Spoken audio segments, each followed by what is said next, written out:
"We're moving in tomorrow. Your dad said it's fine." That's what my stepmother told me at 11:47 p.m., the very first night I slept in the beach house I'd spent 12 years saving for. $4.8 million. Every penny mine. And before I could even respond, she added, "If you don't like it, you can find somewhere else." I didn't scream. I didn't cry. My hands were shaking so hard I nearly dropped the phone. But I smiled. Because I knew exactly what I was going to prepare for their arrival. What Victoria didn't know was that her phone call wasn't just rude. It was the last mistake she'd ever make under the Beckett name. And the surprise I prepared? It took 220 people, one gala stage, and a single manila envelope to deliver. Before I go on, please take a moment to like and subscribe, but only if you genuinely connect with this story. Drop a comment and let me know where you're watching from and what time it is where you are. My name is Bonnie Beckett. I'm 34 years old and I live in Charleston, South Carolina. Now, let me take you back to March 2025, the week I quit my job and thought I was finally free. My mother died when I was 17. Ovarian cancer, diagnosed in April, gone by September. 5 months. That's all the warning I got before the person who loved me most in this world simply wasn't in it anymore. My father, Gerald Beckett, was a well-respected real estate attorney in Charleston's low-country legal circle. He grieved the only way he knew how, by working until he couldn't feel anything. 2 years later, he married Victoria Hale. At first, she was warm, attentive. She brought homemade lemon bars to Sunday dinners and called me sweetheart, with what I genuinely believed was sincerity. But 6 months after the wedding, the lemon bars stopped, and so did the sweetness. It started small. Victoria suggested I move out of my childhood bedroom, the one with the window seat my mother had built, so Paige, her daughter from a previous marriage, could have a proper dressing room. I looked at my father, waiting for him to say something. He squeezed my shoulder. "It's just a room, kiddo." It was never just a room. By Christmas 2011, I wasn't in the family photo. Victoria positioned everyone in front of the fireplace and somehow there was no space left when I walked in. "Oh," she said, adjusting Paige's collar. "I thought you said you didn't want to be in it." I paid for my own college.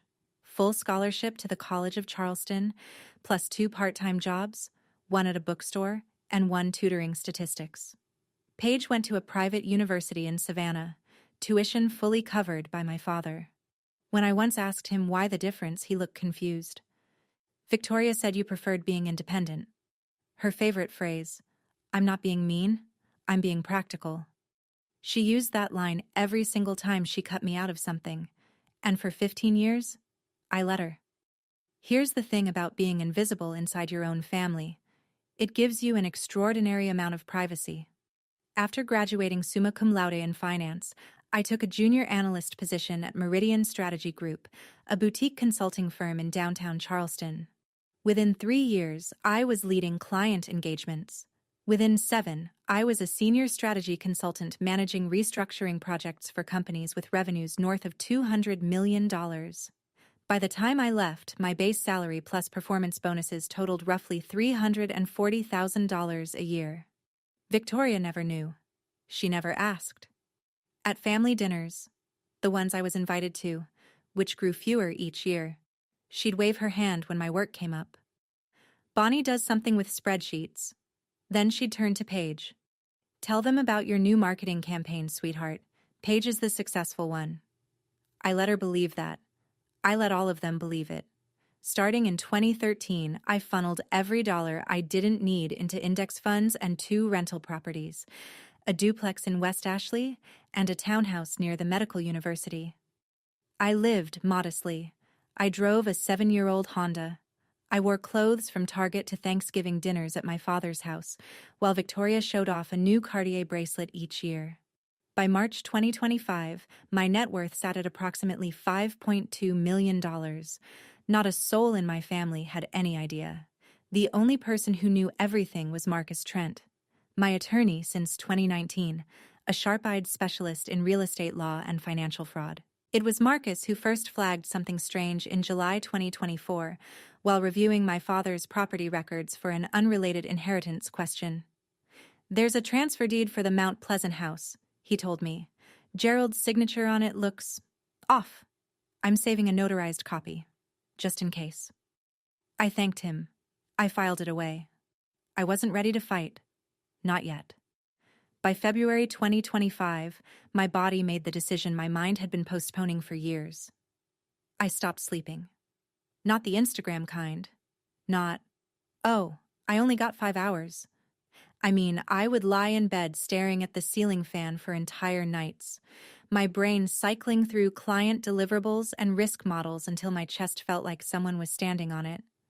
My doctor, a no-nonsense internist named Dr. Priya Langford, sat me down after my blood work came back showing cortisol levels she described as alarming. She told me to take at least 6 months off. No negotiations. I submitted my resignation on February 28th. My managing partner, Martin Collier, shook my hand and said, "The door's always open when you're ready, Bonnie." I walked out of the office carrying a single box, and for the first time in a decade, I didn't know what to do next. Then I remembered my mother. She used to talk about a little house by the ocean. Nothing fancy, just somewhere with a porch and the sound of waves. She said she'd buy it when she retired. She never retired. I found the listing on a Thursday afternoon. Sullivan's Island, just 20 minutes from Charleston. 6 bedrooms, whitewashed cedar siding, a wraparound porch that faced the Atlantic. 4,200 square feet. Listed at $4.8 million. I called Marcus. I called my mortgage broker. I put down 20%, $960,000, on March 5th and closed on March 21st. I moved in on March 22nd, a Saturday. That first night, I sat on the porch with a glass of wine, listening to waves break against the shore, and for the first time in longer than I could remember, I felt like I belonged somewhere.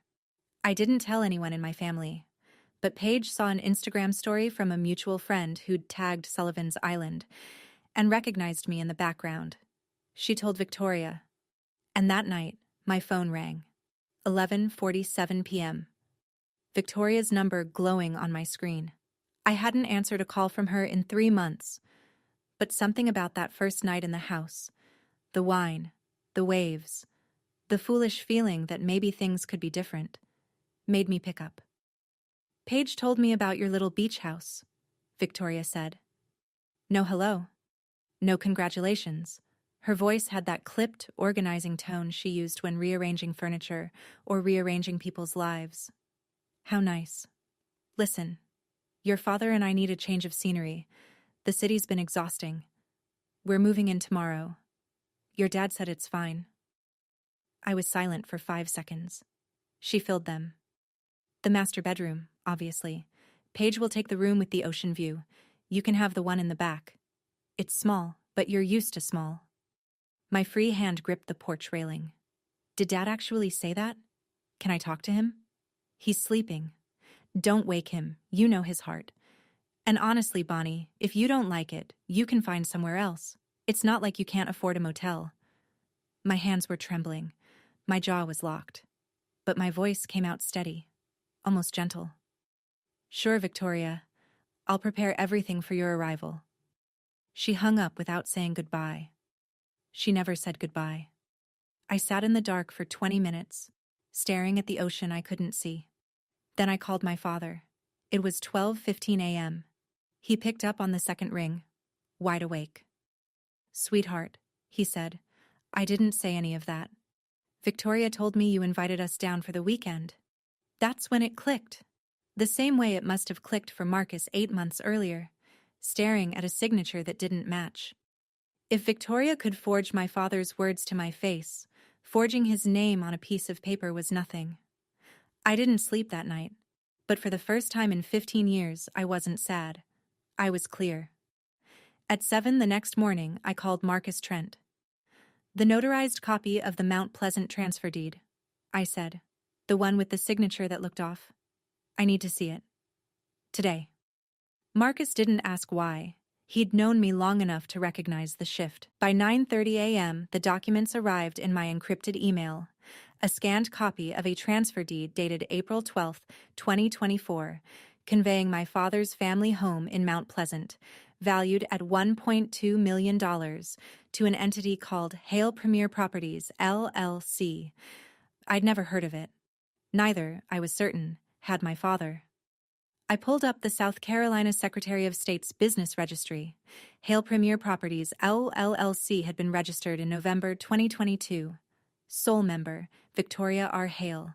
No other officers. No other names. Then I did what 12 years of consulting had trained me to do. I compared signatures. I pulled Gerald Beckett's signature from the transfer deed and laid it beside his signatures on his will, his medical power of attorney, and a birthday card he'd sent me in 2023. The differences were immediate. The capital G in Gerald was missing its distinctive loop. The pen pressure was uneven, heavy at the start, light at the finish, the hallmark of someone drawing a shape rather than writing a name. Marcus confirmed what I already knew. This isn't a sloppy day. This is a simulated forgery. But we need a certified expert to make it hold. He recommended Patricia Sloan, a forensic document examiner accredited by the American Board of Forensic Document Examiners. She'd testified in over 40 federal cases. If she said the signature was forged, no court in South Carolina would argue. There's something else, Marcus said. I found 3 withdrawals from Gerald's IRA, totaling $380,000, routed to an account at Coastal Heritage Bank under the name V. Hale. We'll need a subpoena for the full statements. I stared at the screen. This wasn't family drama anymore. This was a felony. They arrived at 10 the next morning, 2 black SUVs packed to the roof with luggage, decorative pillows, and what appeared to be an entire set of monogrammed bath towels. Victoria stepped out first, designer sunglasses pushed up into her platinum hair, scanning the property the way a buyer surveys a foreclosure. Not bad, she said, for a starter home.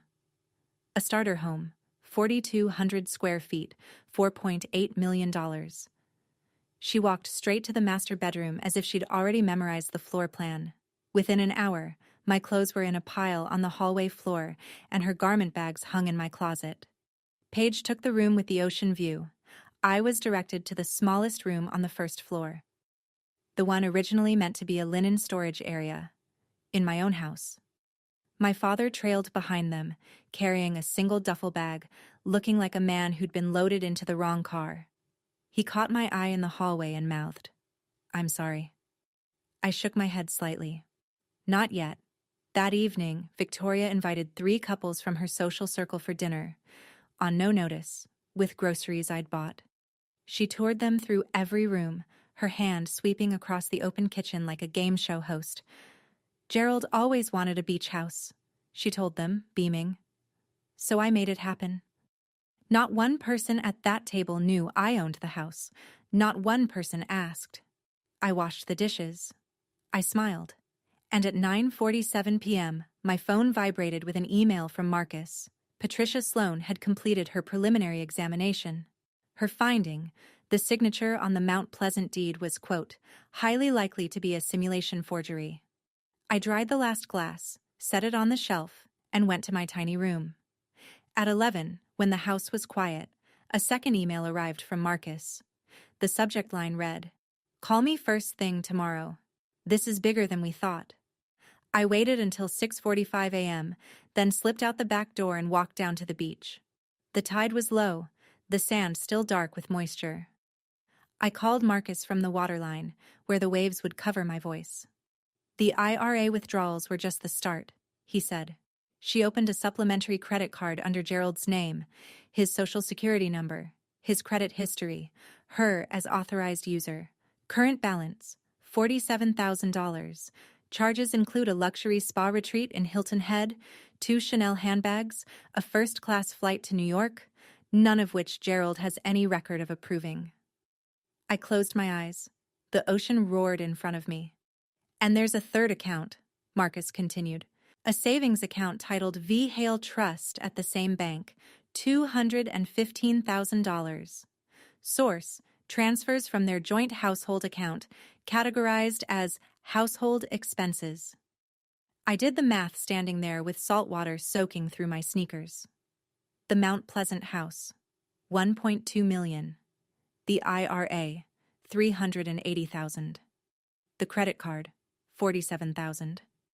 The trust account, 215,000. Total, approximately $1.842 million, stripped from my father without his knowledge while he recovered from a mild heart attack and trusted his wife to manage the household. That same afternoon, Patricia Sloan filed her official report. Report number PS 202500087. Her conclusion was unambiguous. The signature on the April 12th transfer deed was a simulated forgery, assessed at the highest probability level the discipline recognizes. We're looking at forgery in the first degree and exploitation of a vulnerable adult, Marcus said. Both felonies under South Carolina Code. What do you want to do? If I report it now? Victoria gets arrested. Gerald gets blindsided. The whole city knows by dinner. And if there's another way? Marcus paused. The Low Country Bar Association's annual charity gala is June 14th. Victoria's being honored, Philanthropist of the Year. If any of that stolen money flowed into the foundation, the award is built on fraud. He let the implication hang. You want to end this in a police station, or on the stage she built for herself? I knew the answer before he finished the question. 84 days. That's what I had between March 23rd and June 14th. The night of the gala. I broke the plan into 3 phases. Phase 1, March through April. Compile every piece of evidence into a file that could withstand scrutiny from a judge, a journalist, or a room full of lawyers. Phase 2, May. Protect my father. Transfer oversight of his finances to an independent fiduciary. Get his health stabilized, and prepare him for what was coming. Phase 3, the first 2 weeks of June. Coordinate the reveal at the one event Victoria cared about more than anything on earth. Marcus filed the subpoena request with Charleston County Court on March 28th. Estimated turnaround, 30 to 45 days. Patricia Sloan was already working on her full forensic comparison. The pieces were moving, but I needed one more person. Someone whose credibility Victoria couldn't dismiss and whose platform could outlast a single evening. I called Della Fairchild. Della was 52, a senior editor at the Charleston Society Review, the magazine that chronicled every gala, fundraiser, and garden party in Low Country high society. More importantly, she had been my mother's college roommate. They'd stayed close until the end. Della was one of the last people to visit my mother in hospice. When I told her what I'd found, the line went quiet for a long time.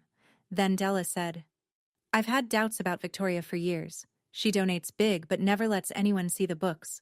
Every time I pitched an audit story, my publisher killed it. Too many advertisers in her circle. Della agreed to attend the gala as a credentialed member of the press. If the evidence held, she would publish a full investigative piece in the Charleston Society Review, a publication with 85,000 readers among the Low Country elite. One condition, she said. Every document gets verified independently before I write a word. I wouldn't have it any other way. Living with Victoria in the beach house for those weeks was like sharing a cage with someone who didn't know the lock was already broken. April settled in, and so did she. She changed the locks on the master bedroom, my master bedroom, without asking. She hired a decorator to redo the living room in what she called coastal chic. New throw pillows, a driftwood coffee table, a $6,000 linen sectional. The invoice for $12,000 arrived in my mailbox with a sticky note. Bonnie, take care of this. XOV. I paid it. I needed her comfortable. I needed her careless. Every Friday, she hosted what she called sunset socials. 5 or 6 couples from her Charleston circle, drinking my wine on my porch, listening to Victoria narrate her life as though she'd built it from scratch. I overheard her tell a woman in a cashmere wrap, Bonnie is going through a phase, quit her little job, living off savings. We're here to keep an eye on her, really. The woman glanced at me with pity. I refilled her glass. My father pulled me aside one evening in the kitchen. Are you okay, sweetheart? Victoria says you've been stressed, that you're not handling the career change well. I'm fine, Dad. Better than fine. He studied my face but didn't push. Gerald Beckett had spent 63 years trusting the wrong people to tell him the truth about the people he loved. One afternoon, while Victoria was at a spa appointment, I picked up the iPad she'd left on the kitchen counter. Her browser history was still open.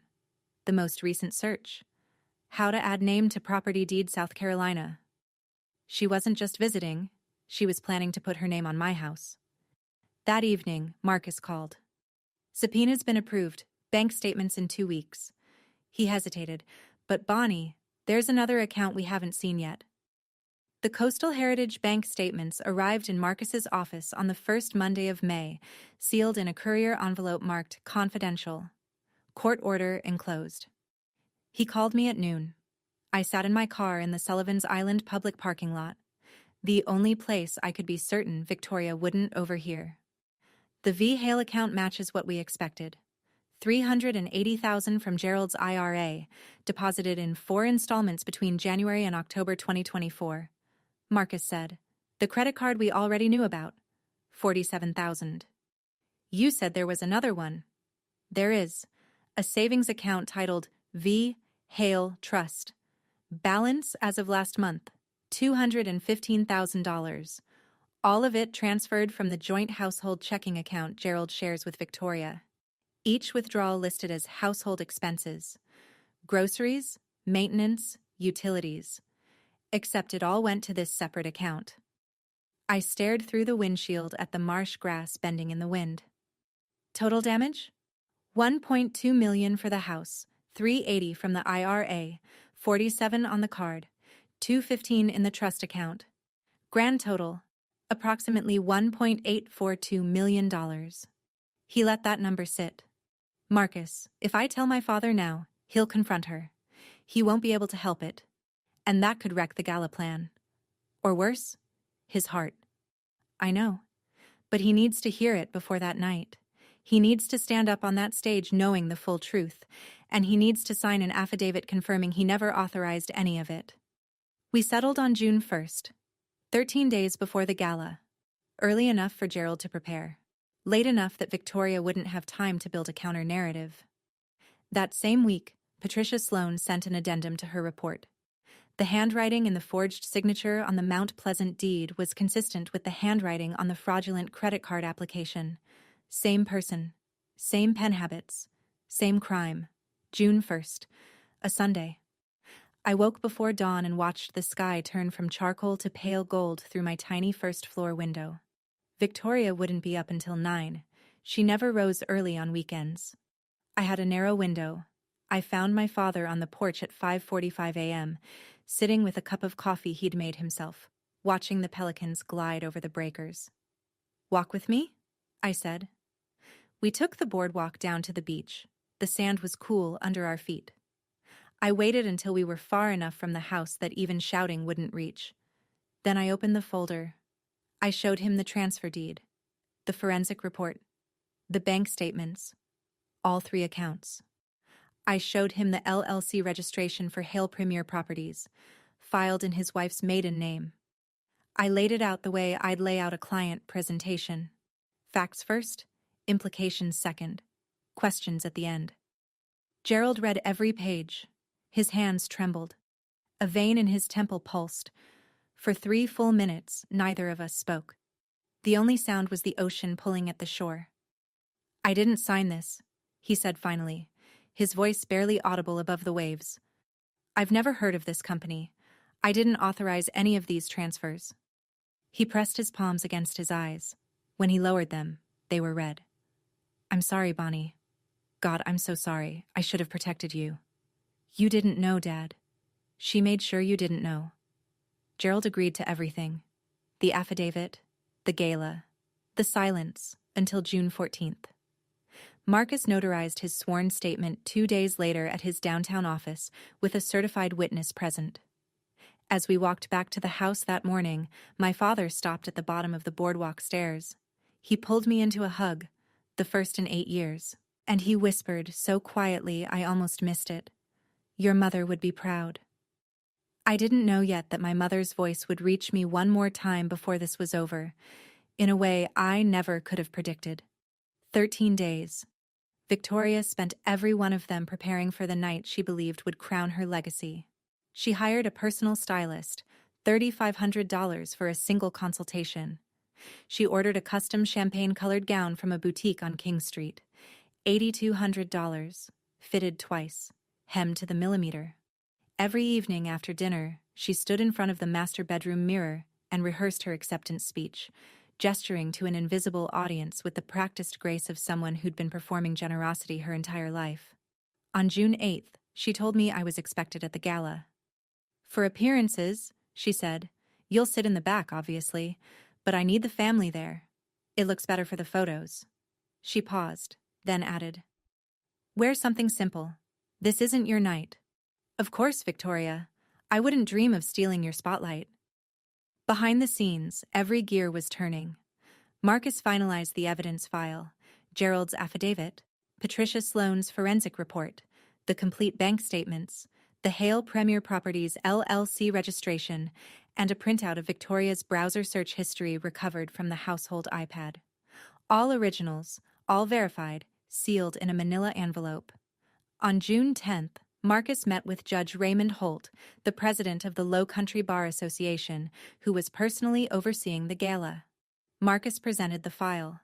Judge Holt reviewed it for 45 minutes in his chambers, asked 3 clarifying questions, and then removed his reading glasses.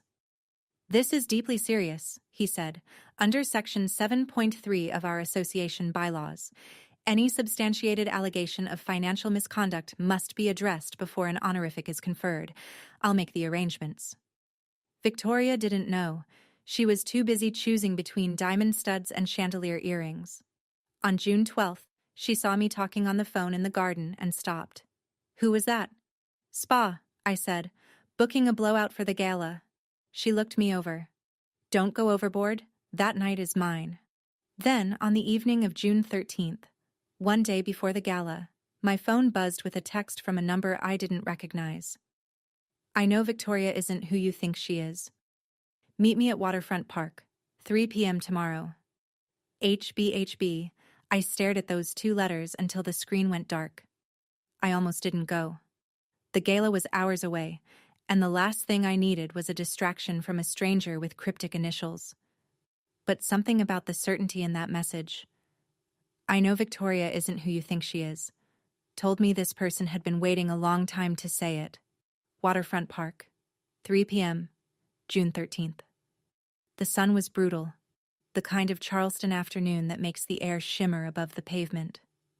I sat on a bench near the pineapple fountain and watched a woman approach. Tall, silver-haired, somewhere in her early 60s, wearing a pressed linen blazer despite the heat. She walked like someone who had rehearsed being calm. "Bonnie Beckett?" She extended her hand. "My name is Helen Briggs." HB Helen sat beside me and told me a story I'd never heard, one Victoria had buried so deep that even Google couldn't find it easily.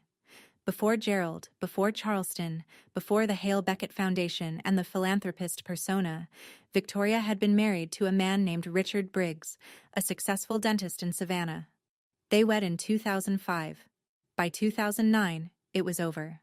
After Richard discovered that Victoria had quietly transferred $190,000 from their joint accounts into a personal savings account she'd opened under her maiden name.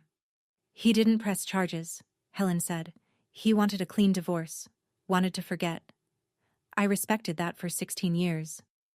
But I saw your name in a blog post by Della Fairchild, something about women in Charleston consulting, and I recognized you, Gerald Beckett's daughter." She looked at me steadily. "Victoria has a pattern, Bonnie. She finds men who are successful but trusting, takes control of the finances, and bleeds them dry. Your father is not her first victim." Helen handed me a manila folder, a certified copy of the divorce decree, Briggs versus Hale, 2009, with the phrase "dissipation of marital assets" highlighted in yellow. 2 husbands, 2 sets of stolen funds, the same playbook, 16 years apart. "I stayed quiet because I was ashamed," Helen said. "If I can help your father, I will." I thanked her, and I called Marcus before I even reached my car. The night of June 13th settled over the beach house like a held breath. Victoria was in the master bedroom, rehearsing her speech one last time. Through the door, I could hear the cadence of her voice rising and falling, grateful, humble, rehearsed to perfection.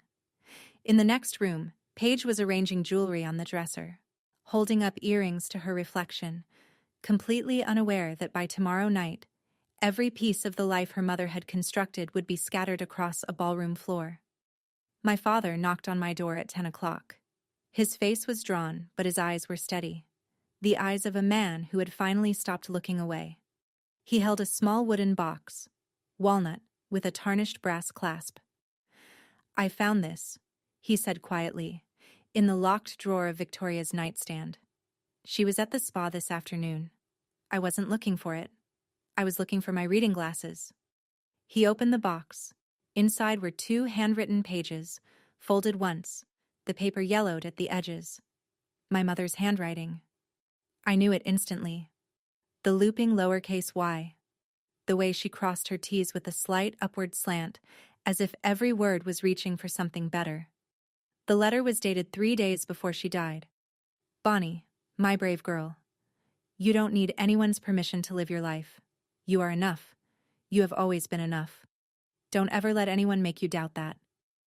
Victoria had kept this letter hidden for 17 years. My mother's last words to me, sealed in a box, locked in a drawer, in the bedroom of the woman who had spent a decade and a half telling me I was nothing. My father and I sat together in my small room and cried without speaking. When I could breathe again, I folded the letter carefully and placed it in my purse, the one I'd carry tomorrow. "I won't let her down, Dad." Before I turned off the light, I passed the hallway that led to the porch. Victoria's silhouette was framed against the moonlit ocean, phone pressed to her ear. I stopped. Her voice drifted through the screen door. "Don't worry. After the gala, I'll have them transfer the deed. She won't even notice until it's done." She was talking about my house. The house I'd bought with 12 years of invisible labor, and she was planning to take it the moment her trophy was in hand. I went to bed. I set my alarm for 6 a.m., and for the first time in 84 days, I slept soundly. June 14th, 2025. The morning arrived bright and still, the kind of low-humidity Charleston day that makes everything look sharper than it has any right to be.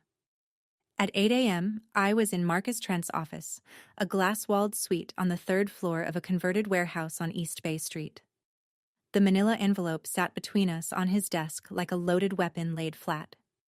We reviewed the contents one final time, the forged transfer deed with Patricia Sloan's forensic report, number PS202500087, the Coastal Heritage Bank statements for all 3 accounts, Gerald's notarized affidavit, signed and witnessed on June 3rd, the Hale Premier Properties LLC registration, the divorce decree from Briggs vs. Hale, 2009, and a screenshot of Victoria's browser history. The search for how to add a name to a property deed in South Carolina. Time-stamped, device identified, saved to PDF. "Helen Briggs confirmed this morning," Marcus said. "She purchased a ticket through Della, table 12. She's ready." At 10 o'clock, Marcus met Judge Holt at the courthouse for a final briefing. The judge had already informed the gala's organizing committee. The Philanthropist of the Year award would be paused before presentation, pending a matter related to the nominee that requires the association's attention. The committee agreed, reluctantly, but unanimously. No one in Charleston's legal elite wanted their signature award tainted by unexamined fraud. Victoria, meanwhile, spent the morning in a state of radiant oblivion. She emerged from the master bedroom at 2 o'clock in her champagne gown, hair swept into a high chignon, diamond pendant catching the light. She surveyed me in my simple black dress and pearl earrings the way a queen surveys a chambermaid. "At least try to look like you belong there, Bonnie." I met her gaze. "Don't worry, Victoria. Tonight, everyone will know exactly where I belong." She frowned, a brief crease between perfectly filled brows, but she was already checking her reflection in the hallway mirror. She had bigger things on her mind. Or so she thought. The grand ballroom of the Belmont Charleston Place was the kind of room designed to make ordinary people feel extraordinary, and extraordinary people feel immortal. Crystal chandeliers the size of small cars, floor-to-ceiling windows draped in ivory silk. Round tables set with bone china and sterling flatware, each one anchored by a centerpiece of white peonies and flickering votives. 220 guests, attorneys, circuit court judges, state legislators, founders of nonprofits, real estate developers, and the social columnists who chronicled their every handshake. Black tie, impeccable manners. In a room like this, reputation wasn't just currency, it was oxygen. Victoria moved through the crowd as though the evening had been choreographed around her. She kissed cheeks. She clasped hands. She leaned in close to whisper things that made powerful people laugh. At one point, I watched her rest her palm on Judge Holt's forearm and say, with the kind of sincerity that only a lifetime of practice can produce, "I'm so humbled by this honor, Raymond. Truly." She sat at table 1, the VIP position, directly before the stage. Gerald was beside her, his posture rigid, his water glass untouched. He hadn't looked at Victoria since they'd arrived. She hadn't noticed. I was at table 18, near the service entrance, the table Victoria had assigned me. Marcus sat to my left, his briefcase tucked beneath his chair. At table 12, I could see Helen Briggs, silver hair, linen blazer, watching the room with the patience of someone who'd waited 16 years for this evening. In the press section, Della Fairchild adjusted her recorder and opened a fresh page in her notebook. At 8:30, the MC tapped the microphone. "Ladies and gentlemen, before we move to the evening's awards presentation, the association has a brief announcement." Victoria straightened in her chair. She smoothed her gown. She smiled, the generous, camera-ready smile she'd been rehearsing in mirrors for weeks. Then Judge Raymond Holt rose from his seat, walked to the podium, and said, "Ladies and gentlemen, I regret to inform you that we have received information requiring our attention before we proceed this evening." 220 pairs of eyes turned to the stage. Victoria's smile didn't falter. Not yet. But I saw her fingers tighten around her napkin. Judge Holt's voice carried through the ballroom with the measured gravity of a man who had spent 30 years on the bench. Under Section 7.3 of the Low Country Bar Association's bylaws, any substantiated allegation of financial misconduct involving a nominee must be addressed before an award of honor is conferred. This evening, we have received a formally documented complaint, supported by forensic evidence, sworn testimony, and independently verified financial records. He paused. The complaint was filed by a member of the nominee's own family. A murmur rippled through the tables, the quiet, involuntary sound of 220 people recalibrating their expectations simultaneously. Victoria was on her feet before Judge Holt finished. "This is absurd," she said, her voice pitched perfectly between outrage and bewilderment, the voice of a woman who'd spent decades controlling rooms. "Raymond, who filed this? This is a charity event, not a courtroom." Judge Holt looked directly at me. "Ms. Bonnie Beckett, you've been invited to present your evidence." The murmur became a wave. Heads turned. Victoria's eyes found me at table 18, the back of the room, exactly where she'd put me. And for one long, suspended second, we looked at each other across 17 tables, 220 witnesses, and 15 years of silence. I stood. I picked up the manila envelope. And I walked. 17 tables. Each step deliberate. Each step audible on the polished hardwood. I could feel the weight of every gaze in the room, could hear the rustle of evening gowns as women turned in their chairs, the clink of a water glass. Someone sat down too hard. "Gerald." Victoria's voice cracked the silence like a struck match. "Do something. She's trying to ruin me." My father sat still. His hands were folded on the table. He did not look at his wife. I stepped onto the stage. 220 faces stared up at me. The chandelier light was warm and merciless. I set the envelope on the podium, leaned into the microphone, and took one long breath. "I didn't come here to destroy anyone," I said. "I came here because the truth couldn't wait one more day." I opened the envelope and removed the first document. On April 12, 2024, a transfer deed was filed in Charleston County conveying ownership of the Beckett family home in Mount Pleasant. Assessed value, $1.2 million. to a limited liability company called Hale Premier Properties. I held the deed up. The projection screen behind me lit up with a high-resolution scan, the county seal, the legal description, and at the bottom, a signature reading Gerald A. Beckett.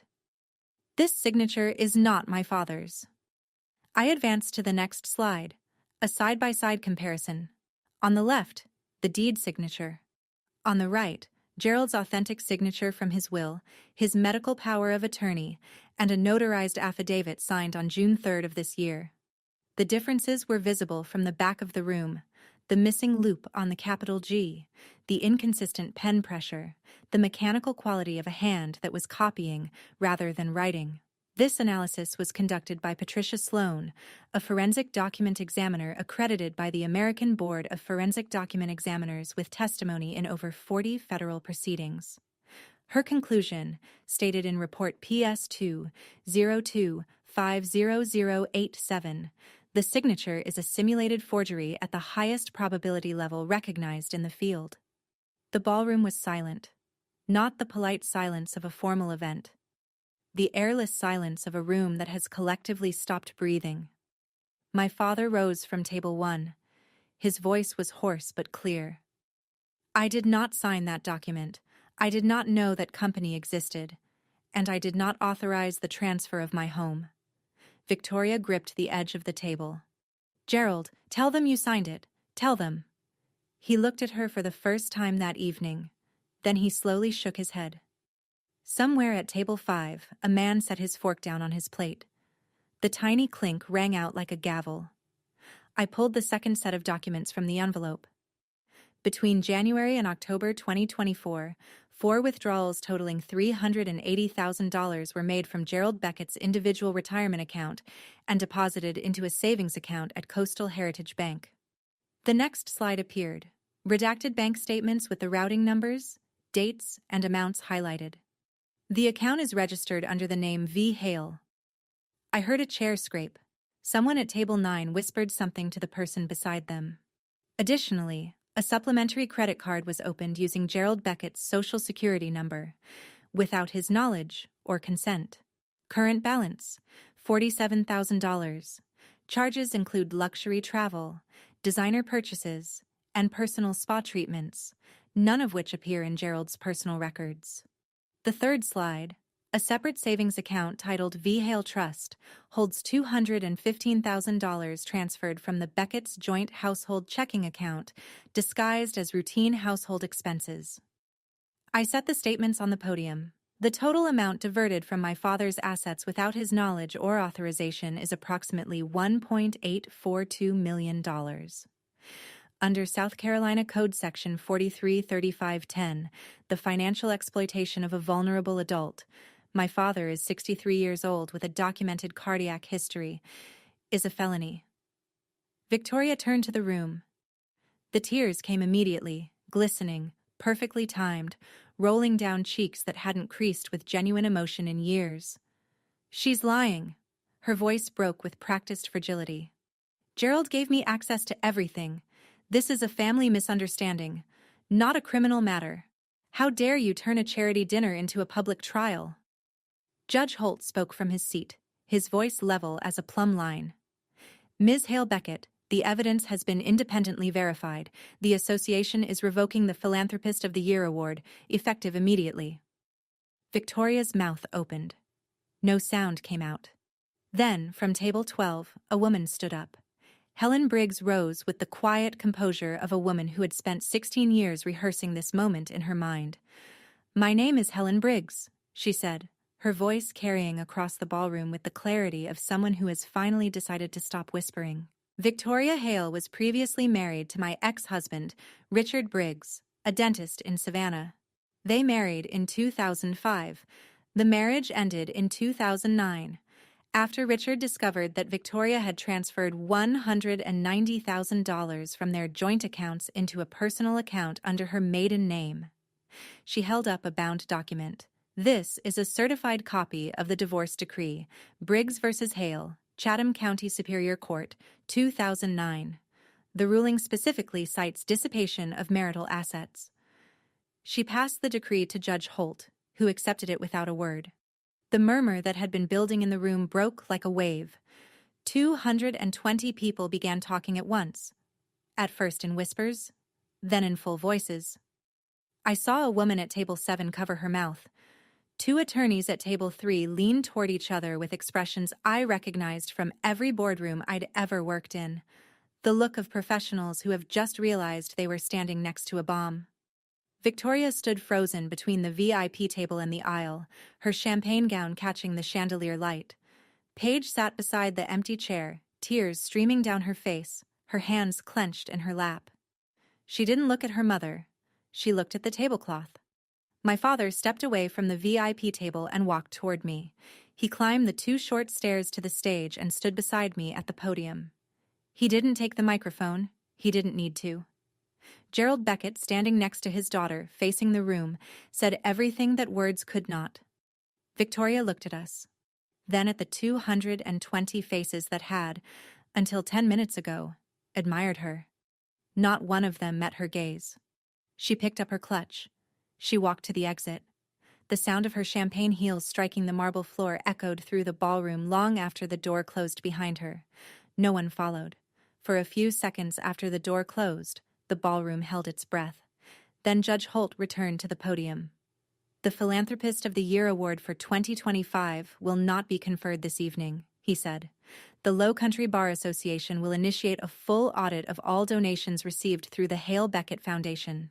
We ask for your patience and discretion as this matter proceeds through the appropriate legal channels. He stepped back from the microphone. The room exhaled. What happened next I did not expect. A man at table 3, tall, silver-templed, with the bearing of someone who owned the building he worked in, stood and crossed the ballroom toward me. Douglas Wren, founding partner of Wren and Partners, one of the most respected litigation firms in the Carolinas. He shook my hand. You presented that more clearly than half the attorneys I've hired in 20 years. If your father needs legal representation for the divorce or the criminal referral, here's my card. He pressed it into my palm. Pro bono. Behind him, Della Fairchild caught my eye from the press section. She nodded once. The kind of nod that means I have everything I need. I returned to the microphone one final time. The room quieted again. I didn't come here tonight to tear someone down, I said. I came because my father deserved to know the truth. Because silence isn't loyalty. It's surrender. And because no one in this room or anywhere else should have to trade their dignity for the appearance of family harmony. The applause began at table 12, Helen, steady and certain. It rippled outward through the room, not thunderous, not jubilant, but deliberate. The sound of 220 people offering something rarer than praise. Respect. My father took my arm as we descended the stage steps. His grip was firm. His eyes were clear. And for the first time in 15 years, we walked out of a room together. The drive back to Sullivan's Island took 23 minutes. My father sat in the passenger seat and didn't speak for the first 20. Then, somewhere on the bridge over the Intracoastal Waterway, with the marsh stretching out black and endless on either side, he said, "I'll file for divorce Monday." I didn't argue. I didn't comfort. I just reached over and squeezed his hand. When we pulled into the driveway, the house was dark. Victoria's things were still there. The garment bags, the monogrammed towels, the decorative pillows she'd chosen for my living room. But she was not. She'd apparently taken an Uber from the hotel. Where she went, I didn't know. I didn't look. Gerald's phone buzzed 14 times between 11 p.m. and 2 in the morning. I know because I could hear it vibrating through the guest room wall. He showed me the messages the next morning. "Gerald, please, I can explain. Don't do this to our family. Then, you're making a mistake. Then, this is all Bonnie's fault. She manipulated you." And the last one, at 1:47 a.m., "You'll regret this." Paige called me at 11:30 that night. She was crying. The ugly, raw kind of crying that strips away every performance. "Why did you do this?" "She's my mother." "I know she is," I said. "And I'm sorry you're in pain. But she stole nearly $2 million from my father, Paige. She forged his name. She was planning to take my house next. I didn't have another option. The line went quiet. Then, very softly, I know. After we hung up, I sat on the porch in the dark. The ocean was louder at night. Or maybe I was just finally quiet enough to hear it. I didn't feel victorious. I felt hollow. The way you feel when someone removes something that's been growing inside you for years. It hurts. But you're lighter. Gerald came out and sat in the chair beside me. He placed my mother's letter on the armrest between us. "Keep it," he said. "It was always yours?" Victoria's final message, "You'll regret this," wasn't an empty threat. It was a press release. By 9 a.m. on June 15th, the Low Country Daily Buzz, a local tabloid site with about 40,000 followers, ran a headline that made my stomach clench. Local philanthropist claims stepdaughter orchestrated public humiliation at charity gala. The article was built almost entirely on Victoria's interview. Tears, trembling voice, the full performance. She called me troubled. She called the gala reveal a vindictive ambush by a jealous stepdaughter who never accepted me. She said Gerald was confused and manipulated. The comments section split immediately. A disturbing number of people believed her. That poor woman was blindsided. No family business should be aired in public. Bonnie Beckett should be ashamed. I sat at the kitchen counter reading those words and felt a familiar ache. The people-pleasing instinct reaching up from somewhere deep, whispering that maybe I'd gone too far. Maybe I should have handled it privately. Maybe I should apologize. I called Marcus. He didn't let me finish the sentence. "Don't respond. Don't post. Don't call anyone.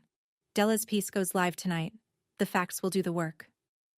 2 hate emails arrived that afternoon, from women in Victoria's social circle, both of whom had been dinner guests at my own table in my own house, drinking my wine. One wrote, "You should be ashamed of yourself. Victoria has given more to this community than you ever will." The other simply wrote, "Karma is real, Bonnie." I thought about that word. Karma. I thought about Victoria forging my father's name, draining his retirement, hiding my mother's last letter in a locked drawer for 17 years, and still managing to make half the internet feel sorry for her. I wondered, have you ever been in a situation where you knew you did the right thing, but the world made you feel like a villain for it? If you have, tell me in the comments. Because that afternoon, I needed someone to tell me I wasn't crazy. Then, at 6 o'clock, my phone lit up with a push notification from the Charleston Society Review. Breaking full evidence of financial fraud by Victoria Hale Beckett. Sources confirmed. Della kept her word. Della Fairchild's article was 3,200 words of surgical journalism.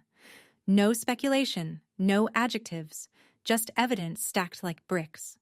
She published the forged deed alongside Patricia Sloan's forensic analysis. She printed the bank statements with the routing numbers redacted, but the amounts and account names intact. She quoted Judge Holt on the record. The evidence presented was sufficient to warrant immediate revocation of the award and referral to appropriate authorities. She included a full timeline of Victoria's financial activity, the LLC registration in 2022, the IRA withdrawals through 2024, the credit card opened without Gerald's knowledge. And she laid the Briggs divorce decree beside it like a mirror. The headline alone was enough. The philanthropist who stole. Inside Victoria Hale Beckett's double life. Within 12 hours, the article hit 127,000 views, 4,800 shares, 1,200 comments. The top-rated one, from a reader in Somerville, read, "This woman had a pattern. Gerald Beckett is lucky his daughter saved him." The Low Country Daily Buzz, the same outlet that had run Victoria's teary interview that morning, published a retraction by midnight. "We apologize for our earlier one-sided reporting and encourage readers to review the full evidence published by the Charleston Society Review." The Low Country Bar Association released a formal statement the following morning. The 2025 Philanthropist of the Year Award has been permanently rescinded. The Hale Beckett Foundation's partnership status has been suspended pending a comprehensive financial audit. Within 48 hours, 3 of the foundation's largest corporate sponsors, a regional bank, a luxury car dealership, and a hospitality group, withdrew their pledges. Combined value, $420,000. Victoria's publicist released a two-sentence statement on her behalf. Mrs. Hale Beckett categorically denies all allegations and looks forward to clearing her name through the legal process. No one quoted it. The news cycle had already moved on, but not in the direction Victoria wanted. On Monday, June 16th, my father walked into the Charleston County Family Court at 9:15 a.m., wearing a navy suit and the expression of a man who had just woken up after a very long sleep. He filed for divorce. Grounds: fraud upon the marriage and dissipation of marital assets. The petition was 14 pages long, prepared by Marcus Trent over the preceding 2 weeks, and it cited every document, every account, and every forged signature we'd uncovered. That same afternoon, Marcus drove to the Charleston County Sheriff's Office and filed a formal criminal complaint. The charges he recommended were precise: forgery in the first degree under South Carolina Code Section 1613-10. Exploitation of a vulnerable adult under Section 4335-10. Identity fraud for the unauthorized credit card. Each one a felony. Each one carrying potential prison time measured in years, not months. The sheriff's office opened an investigation immediately. Victoria was instructed to present herself within 72 hours. By Wednesday, she had hired Nathan Pratt, a well-known Charleston criminal defense attorney. Pratt's first move was a phone call to Marcus, proposing a settlement. Return the money, close the accounts, drop the charges, and everyone walks away quietly. Marcus relayed the offer. I didn't need 30 seconds. No settlement, I said. My father is entitled to the full protection of the law, not a handshake in a conference room. By the end of that week, Coastal Heritage Bank had frozen both the V. Hale Savings Account and the V. Hale Trust, a combined $595,000, locked until the investigation concluded. Paige called me that Thursday, her second call since the gala. Her voice was calmer this time, quieter. Can we talk? She asked. Not as enemies. I never thought of you as my enemy, Paige, I said. But you need to decide where you stand. I can't do that for you. She was quiet for a long time. Then she said, I know. The final number arrived on July 2nd. The Low Country Bar Association's emergency audit of the Hale Beckett Foundation uncovered what Marcus had suspected from the beginning. The rot went deeper than the personal accounts.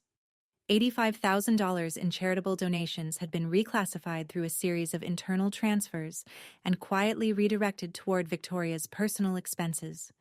Event planning invoices that turned out to be catering for her private dinner parties, administrative costs that matched the exact amount of her monthly spa membership, and a $10,000 consulting fee paid to Hale Premier Properties, LLC, the same shell company used to steal my father's house. The revised total, $1.927 million. On that same day, the Charleston County Grand Jury returned a formal indictment, 4 felony counts: forgery in the first degree, exploitation of a vulnerable adult, identity fraud, misappropriation of charitable funds. Victoria surrendered herself at the county courthouse, posted $75,000 bail, and was released with a GPS ankle monitor and a court order prohibiting contact with Gerald Beckett. The restraining order was granted the same afternoon, 200 feet, no exceptions. Della Fairchild published a follow-up. The Post and Courier, South Carolina's largest daily newspaper, picked up the story.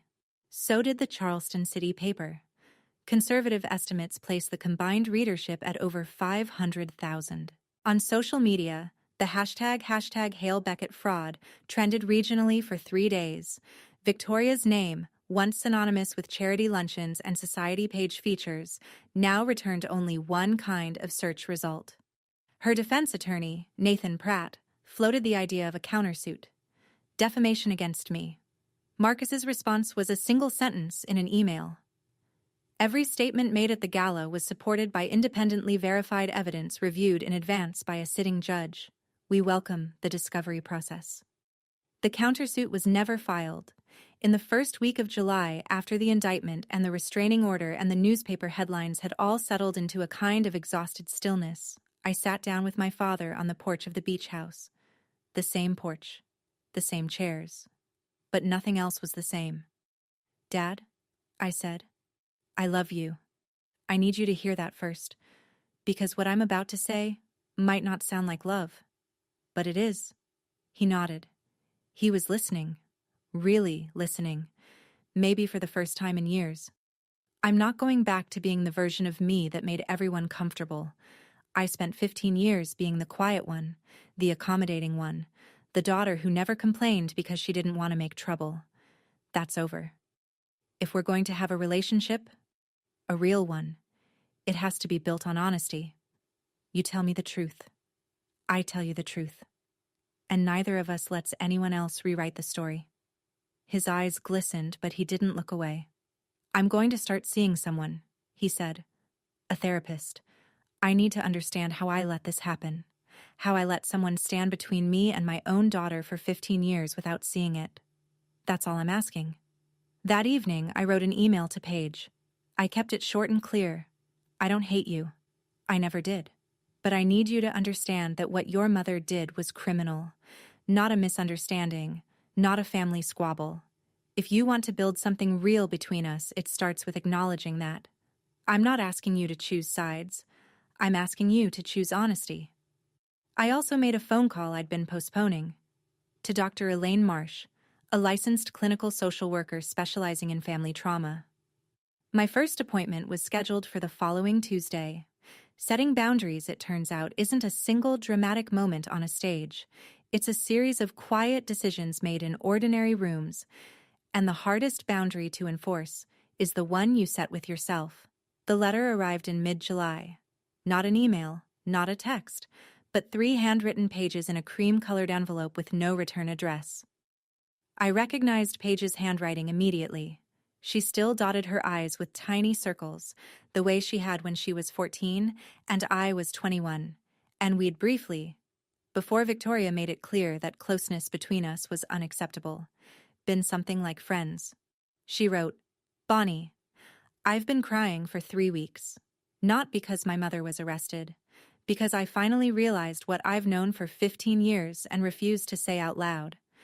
I watched her treat you like you didn't exist. I watched her take your bedroom, your holidays, your place in family photos. I watched her call you the leftover at a dinner party, and I laughed along because it was easier than defending you. I was comfortable, and comfort made me complicit. I'm not writing to ask for forgiveness. I haven't earned that. I'm writing because you deserve to hear someone in this family say, 'I saw it. It was wrong. And I did nothing. I've started seeing a therapist. I want to be someone who tells the truth, even when it costs me something. If you're willing, I'd like to try to know you. Not as stepsisters who tolerate each other, but as 2 adults who choose honesty over convenience.'" I read the letter twice. The second time, I cried. She had also included something I hadn't expected, a confession. Victoria had told Paige years ago that I'd received a large inheritance from my mother and refused to share it with the family. "That's why she doesn't come to holidays," Victoria had said. "She thinks she's better than us." It was, of course, completely fabricated. My mother left no money. She left a letter, and even that had been stolen. I wrote back, "I appreciate your courage, Paige. Let's start slow." We met at a coffee shop on King Street at the end of July. We talked for 3 hours. It wasn't comfortable. It wasn't polished. But it was the most honest conversation I'd ever had with anyone who shared my last name. December 2025, 6 months later. I'm sitting on the porch of the Sullivan's Island house, the same spot where this whole story began, with a glass of wine and a phone call at 11:47 p.m. The waves sound the same. The salt air tastes the same. But I am not the same woman who sat here in March. My father lives in the guest cottage now, 50 steps from the main house. He finalized his divorce in October. The settlement restored every stolen dollar to his accounts, or at least the dollars that could be recovered. He sees his therapist every Thursday. His cardiologist says his numbers are better than they've been in 3 years. Last Tuesday, he made dinner for the 2 of us. The first time he'd cooked since my mother was alive. It was terrible. I ate every bite. I went back to work, but not to Meridian. I founded Beckett Advisory Group, a solo strategic consulting practice based out of a small office on East Bay Street. My first 3 clients included Douglas Wren's firm, the man who shook my hand at the gala and offered his card. Revenue in the first quarter exceeded my projections by 14%. Victoria's trial is scheduled for March 2026. 4 felony counts. If convicted, she faces 5 to 15 years. I don't think about it as much as I used to. Paige visits the island once a month. We're not close, not yet. But we're honest. And that's worth more. Della Fairchild's follow-up article, Bonnie Beckett, the woman who chose truth over silence, was republished by Forbes Women in their fall Voices column. I didn't read it for 2 weeks. When I finally did, I read it beside my mother's letter. The last line my mother ever wrote to me was this: "You are enough, always." Every morning I open that letter. Every morning I sit on this porch and watch the Atlantic stretch out toward the horizon. And every morning I know something I didn't know a year ago. I'm here because I chose to be. Not because someone permitted it. Not because I earned the right by silence. Because I am enough. I always was. If you stayed until the end of this story, thank you. Truly. This wasn't about revenge. It was about the moment you stop shrinking so that someone else can feel tall. If you're in a relationship where you've been making yourself smaller, in your family, at work, anywhere, I hope you heard something tonight that reminded you, your boundaries are not selfish. They are survival. Hit subscribe if you want more stories like this one, and check the description. There's another story there that I think you'll see yourself in. I'll see you in the next one.